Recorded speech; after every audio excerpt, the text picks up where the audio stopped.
tún kú ilé láàárọ̀ yìí àtún ti dé láàárọ̀ yìí Olódùmarè ló mú wa dé Samuel Olúbáyọ̀ Ọlámídé àpọ́nbẹ́pọ̀ representative MC tó gba skiyaski ẹgbẹ́ yaski entertaining refreshing and tantalizing olórin ẹ̀mí tó dáńtọ́ ààrẹ mẹ̀kúnnù káàfàtà oníjọba òfìjọba kingdom world icon of peace akọni alálàáfíà ní tìbútòrò gbogbo àgbáyé giant of Africa òmìrán ilẹ̀ adúláwọ̀ bóyá ẹjẹ́ àṣẹ bẹ́ẹ̀ ẹjẹ́ àná bẹ́ẹ̀ ní ràbájì kan ní skunkẹ́lẹ́ tòótọ́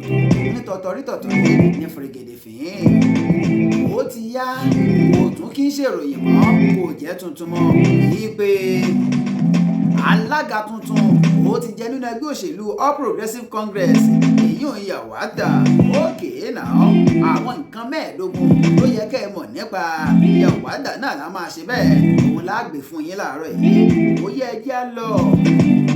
ọ̀dọ̀ àwọn ọmọ ológun orílẹ̀-èdè wa Nàìjíríà ibẹ̀ ládé níbi tí ọ̀gágun àgbà pátápátá lórí iṣẹ́ ọmọ ológun orí ilẹ̀ ìyún ọ̀gágun àgbà Olúfẹ́mi tó ti sọ̀rọ̀ ó ní wípé ẹ má wọrí o a máa ṣe bẹ́ẹ̀ a máa ṣèwádìí tó tọ́ lórí bí àwọn tí wọ́n jẹ́ ikọ̀ ọmọ ológun orílẹ̀-èdè wa Nàìjíríà bí wọ́n ti fẹ̀sùn kàn ní oúnjẹ táwọn ọ̀gá wọn gbé fún wọn wípé omi lásán ni ókè náà ẹgbẹ́ òṣèlú PDP àwọn náà ti ṣe bẹ́ẹ̀ wọ́n ti ṣe kinní yẹn ò kí náà ṣe wọ́n ní ìpàdé àpapọ̀ ẹgbẹ́ òṣèlú People's Democratic Party ìyún PDP wọ́n ló doṣù kọkànlá káwọn tó ṣe Ìbàdàn náà tẹ̀ ti máa ṣe nílé Olúyọ̀lé lọ́dọ̀ àwọn ìyálóde ọmọ wa mi wá níbi tó lè ti gbé ń jàre olóhùn tẹ́ ẹ bá fẹ́ ra àdìrẹ́ tó jójúlówó ọ̀dọ̀ ìyálóde ọmọ wa mi wá àríkẹ́ náà ní kẹ́ gbà lọ tẹ́ ẹ bá fẹ́ ra òfì tó jójúlówó ọ̀dọ̀ ìyálóde ọmọ wa mi wá àríkẹ́ náà ní òye ẹjẹ́ àtẹ̀wájú àlù náà ló ti gbóṣùbà rabandẹ̀ fún ààrẹ Bọ́lá Ahmed Tinubu látàrí iṣẹ́ ọkọ̀ ojú irin eléyìí tí ó wà ní ẹkùn ìlà oòrùn orílẹ̀-èdè wa Nàìjíríà gẹ́gẹ́ bí wọ́n ti sọ iṣẹ́ àkànṣe ọ̀hún lówó rẹ̀ tó bílíọ̀nù $3 òkè náà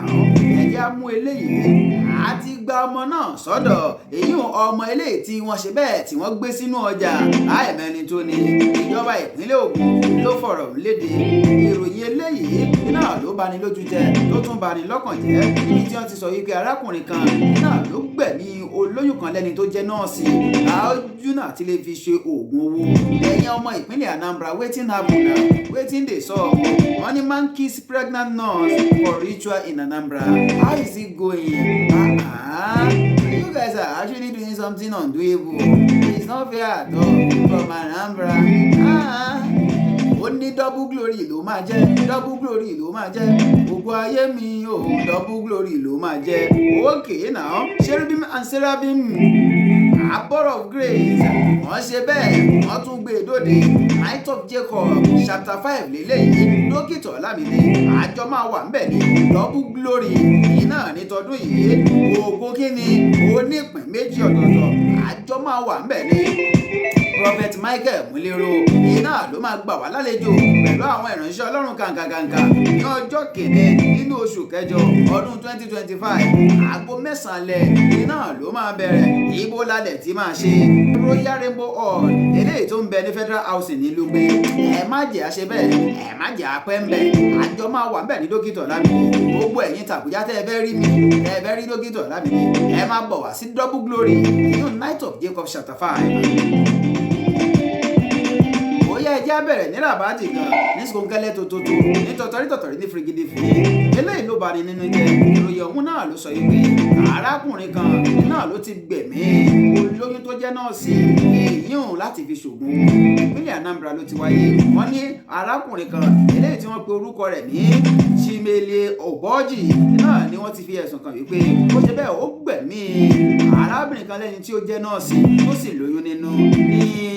abúlé Umeri ní Ògbónìke ìlú ní ìjọba ìbílẹ̀ Oyè ní ìpínlẹ̀ Anambra gẹ́gẹ́ bí wọ́n ti sọ̀rọ̀ wọ́n ní í ṣe ló fi ọgbọ́n tan nọ́ọ̀sì ọ̀hún látàrí pó parọ́ fún wípé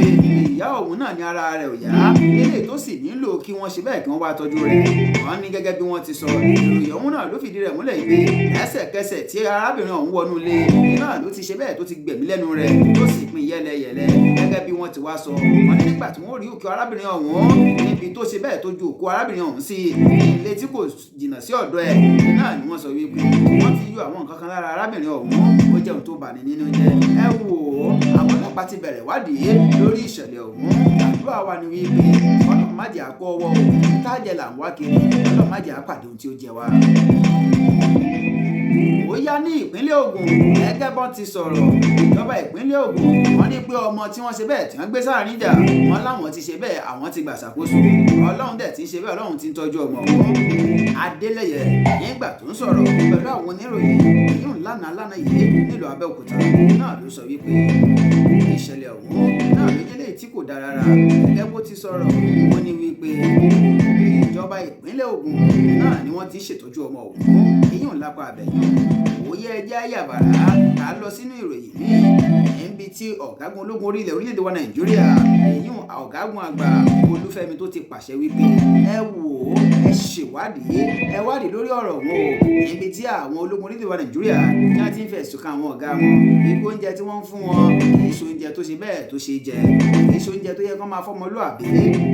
lánàá yìí ẹni tí ó jẹ́ alukoro fún iléeṣẹ́ ológun orílẹ̀-èdè wa Nàìjíríà Lieutenant Colonel Aponolia Anile náà ló ti fọ̀rọ̀ ọ̀hún léde. oníbó tilẹ̀ jẹ́ pé àwọn kò tí ì fìdí ẹ̀ múlẹ̀ wípé àwọn fọ́nrán fídíò tí wọ́n ti fi léde ọ̀hún náà ló jẹ́ ilé ìtọ́jú ọ̀tọ̀. ó ní ṣùgbọ́n dídá gbogbo àwọn tí wọ́n jẹ́ ọmọ iléeṣẹ́ ológun lórílẹ̀-èdè wa Nàìjíríà lójú wípé wọ́n ṣe ìwádìí tó tọ́ lórí ọ̀rọ̀ ọ̀hún yóò sì ṣe bẹ́ẹ̀ yóò jà sáyọ. èyí lápá abẹ́yàn ẹgbẹ́ òṣèlú PDP ní àlàmọ́ náà ti sọ wípé ìpàdé àpapọ̀ ẹgbẹ́ òṣèlú ọ̀hún yóò National Convention ọ̀nà ti sún kúrò ní oṣù kẹjọ wọn ló ti di oṣù kọkànlá báyìí. kódà gẹ́gẹ́ bí wọ́n ti sọ ní wípé Ìbàdàn nílé Olúyọ̀lé níbi tó lè ti gbé ń jàre olóhùn ibẹ̀ wọ́n ti máa ṣe bẹ́ẹ̀ wọ́n ti máa ṣe o ibẹ̀ ló ti máa wáyé. ó tó di pa máa lọ òye ẹjẹ́ á mú eléyìí. Kálù náà ló ti gbóṣù bàràbàǹdẹ̀ fún ààrẹ Bọ́lá mẹ́ẹ̀ Tinubu látàrí iṣẹ́ àkànṣe ọkọ̀ ojú irin eléyìí tí iye rẹ̀ jẹ́ bílíọ̀nù 3 eléyìí tí wọ́n ṣe ní ẹkùn ìlà oòrùn orílẹ̀-èdè wa Nàìjíríà. gẹ́gẹ́ bí wọ́n ti sọ̀rọ̀ tí ó jẹ́ igbákejì abẹnugan orílẹ̀-èdè wa ilé aṣòfin orílẹ̀-èdè wa Nàìjíríà Benjamin Kalu náà ló ti fọ̀rọ̀ ọ̀hún léde kí ààrẹ Bọ́lá mẹ́ẹ̀ Tinubu náà ló ṣe bẹ́ẹ̀ tó bu ọwọ́ lu owó eléyìí tó tó bílíọ̀nù 3 ọ̀tọ̀ọ̀tọ̀ láti fi parí iṣẹ́ àkànṣe ọkọ̀ ojú irin eléyìí tí ó wà ní ẹkùn ìlà oòrùn orílẹ̀-èdè wa Nàìjíríà. bí ẹ bá gbàgbé ilé aṣòfin ní ọjọ́ Àlárúbà ní